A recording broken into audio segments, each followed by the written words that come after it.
అందరికీ నమస్తే అండి. మా పేటీఎంకి ఒకప్పుడు ఏడుపు మొదలెట్టినాయి. మామూలు ఏడుపు కాదు. వీడు తెలుసు కదా, డాక్టర్ ప్రదీప్ రెడ్డి చింత. వీడు ఈ లేఖ తెలివితేటలతో డాక్టర్లు అయిపోయి మాకు అర్థం కావట్లా. ఒకసారి వినిపిస్తాను చూడు, వీడు ఏం మాట్లాడుతున్నాడు చెప్పొచ్చు కదరా. జగన్మోహన్ రెడ్డి కూడా ఇప్పుడు నార్త్ కొరియాలో ఏమి లేడు కదా, ఏపీలోనే తగలాడుతున్నాడు కదా. అప్పుడప్పుడు బెంగళూరు పోతున్నాడు, వస్తున్నాడు, శవం కనబడితే రాలిపోతున్నాడు ఇక్కడ, లేదంటే బెంగళూరు పోతున్నాడు. అవునా?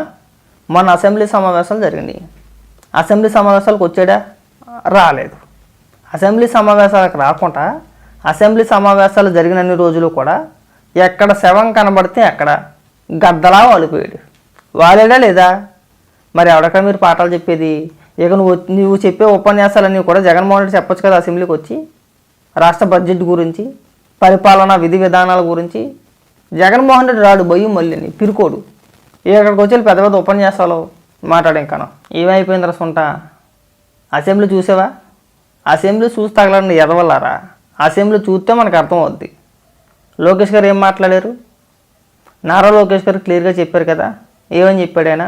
మేము ఇచ్చిన హామీ ప్రకారం ఎంతమంది పిల్లలు ఉంటే అంతమందికి 15,000 రూపాయలు చొప్పున మేము ఇస్తాము అని క్లియర్గా అసెంబ్లీలో చెప్పాడు కదా ఆయన. ఈ ఎదవలు అసెంబ్లీ చూడరు, జగన్మోహన్ రెడ్డి ఏమో అసెంబ్లీకి వెళ్ళరు, వీళ్ళు మాత్రం విషప్రచారం చేసేస్తారు. అయిపోయింది, అంతా అయిపోయింది. ఏమైపోయిందిరా? ఏమీ కాల. ముందు మీరు అసెంబ్లీ చూడండి. వైఎస్ఆర్సీపీ పార్టీ కార్యకర్తలు అందరూ అసెంబ్లీ చూడండి ఫస్ట్. అసెంబ్లీలో ఏం మాట్లాడారు ఏంటంటే మీకు ఒక క్లారిటీ వచ్చేది. జగన్మోహన్ రెడ్డిని అసెంబ్లీకి వెళ్ళమనండి, అది కూడా తెలుసుద్ది మీకు. ఎక్కడ చెప్పాడ్రా? జగన్మోహన్ రెడ్డికి 4 ముక్కలు తెలుగులో మాట్లాడడమే రాదు కదా. పవర్ పాయింట్ ప్రజెంటేషన్ ఇచ్చేసాడా? ఎక్కడ ఇచ్చేసాడురా? ఎప్పుడు ఇచ్చేసాడు? కలగానే ఉంటావు నువ్వు, కలగానే ఉంటావు.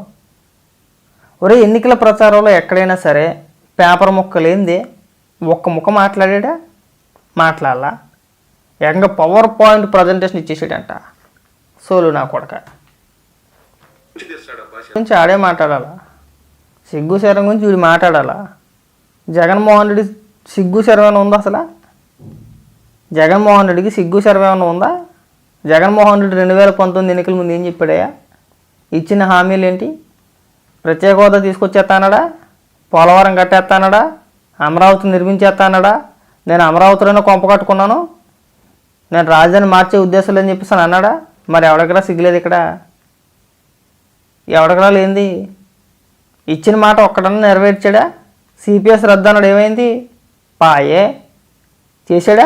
లేదు. మద్యపాన నిషేధం చేసిన తర్వాత ఓట్లు అడుగుతానన్నాడు, చేశాడా? చెయ్యకపోగా జగన్మోహన్ రెడ్డి సొంత బ్రాండ్లు అమ్మేసుకొని కోట్ల రూపాయలు తడుకుంటాడు. పాఠాలు చెప్తున్నారు ఇక్కడికి పాటు.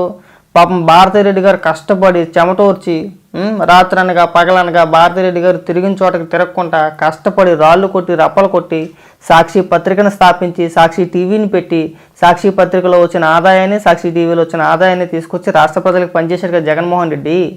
అలా పంచాయతీ రెడ్డిలో వచ్చింది కూడా అంతేనారా? జగన్మోహన్ రెడ్డి 5 ఏళ్ల కాలం పాటు అప్పులు చేయకుండా సాక్షిలో వచ్చిన ఆదాయాన్ని పనిచేసాడా? లేదు కదా. లేకపోగా సాక్షి పత్రికకి సాక్షి టీవీకి ప్రజల సొమ్ముని అప్పనంగా దోచిపెట్టేశాడు సొంత భార్యకి. పెట్టాడా లేదా? ప్రకటన రూపంలోని, యాడ్ల రూపంలోని.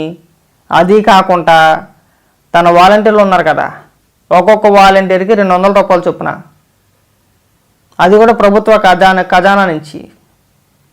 జగన్మోహన్ రెడ్డి మాత్రం ప్రజల సొమ్ము సాక్షికి కట్టబెట్టేయచ్చు. ప్రతి ఒక్క వాలంటీర్కి నెలకు 200 రూపాయలు చొప్పున మీరు సాక్షి పత్రిక కొనడానికి నెలకు 200 రూపాయలు మేము కేటాయిస్తామని చెప్పేసి ఒక జీవో రిలీజ్ చేసాడు. ప్రజల సొమ్ము అప్పనంగా దోచిపెట్టేశాడు, కొన్ని వేల కోట్ల రూపాయలు. అది వీళ్ళ కంటికి కనబడదు. ఇది వచ్చి ఇక్కడ పాఠాలు చెప్పాడు, పెద్ద పెద్ద ఉపన్యాసాలు, పెద్ద పెద్ద పాఠాలు. ఇంకా మాట్లాడుతూ అర్థం కావట్లా.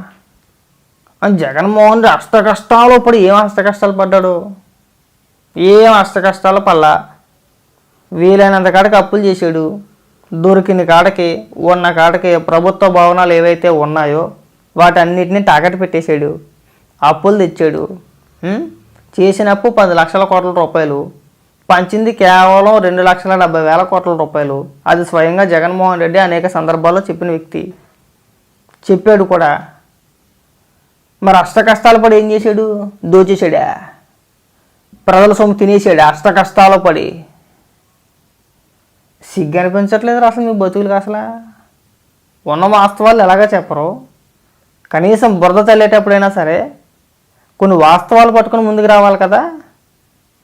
అష్ట కష్టాలు పడి ఏం పడ్డాడు? అష్ట కష్టాలు పరిశ్రమలు తీసుకొచ్చాడా? పెట్టుబడులు తీసుకొచ్చాడా? రాష్ట్రంలో యువతకైనా ఉద్యోగ అవకాశాలైనా కల్పించాడా? రాష్ట్రాన్ని ముందుకు తీసుకెళ్ళాడా? పోలవరం కట్టేశాడా? ప్రత్యేక హోదా ఏమైనా తీసుకొచ్చాడా? లేదంటే కేంద్రం నుంచి ఏమైనా నిధులు తీసుకొచ్చాడా? మనకి ఏం తీసుకొచ్చాడు? నా బొక్క తీసుకురాలా. మరి ఏంటి అష్ట కష్టాలు? దేనికి పడ్డాడు జగన్మోహన్ రెడ్డి? కష్టపడ్డాడు దేనికి? కేవలం తన సొంత భార్యకి భారతీరెడ్డికి ప్రజల సొమ్మును దోచిపెట్టడానికి మాత్రం కష్టపడ్డాడు. ఈ మాట ఒప్పుకుంటాను నేను. జగన్మోహన్ రెడ్డి 5 ఏళ్ల కాలంలో చేసింది అదే. రాష్ట్ర ప్రజల సొమ్ముని తన భార్యకి కట్టబెట్టేశాడు అంతే. సాక్షి పత్రికకి, సాక్షి టీవీకి వీరంతకాడికి దోచేశాడు. అంటే మీరు మాత్రం అనేచ్చేవారే. చంద్రబాబు నాయుడు గారికి హెరిటేజ్ ఉంది కరెక్టే, జగన్మోహన్ రెడ్డికి కూడా ఉంది కదా. సాక్షి ఉంది, సాక్షి పత్రిక ఉంది కదా. మరి దాని మాట ఏంటి? దాని గురించి ఎందుకు మాట్లాడట్లేదు నువ్వు?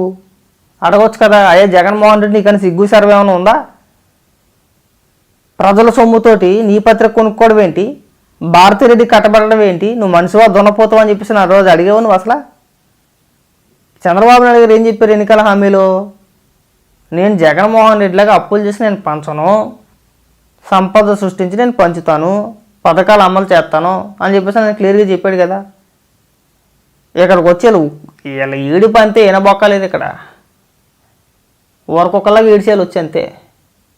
మరి జగన్మోహన్ రెడ్డి అప్పనంగా దోచేసాడు కదరంటే దానికి సమాధానాలు ఒక్క ఎదవ దగ్గర ఉండవు. ఈ బోకేదలు అందరూ వచ్చి మాట్లాడతారు. అది మ్యాటరు.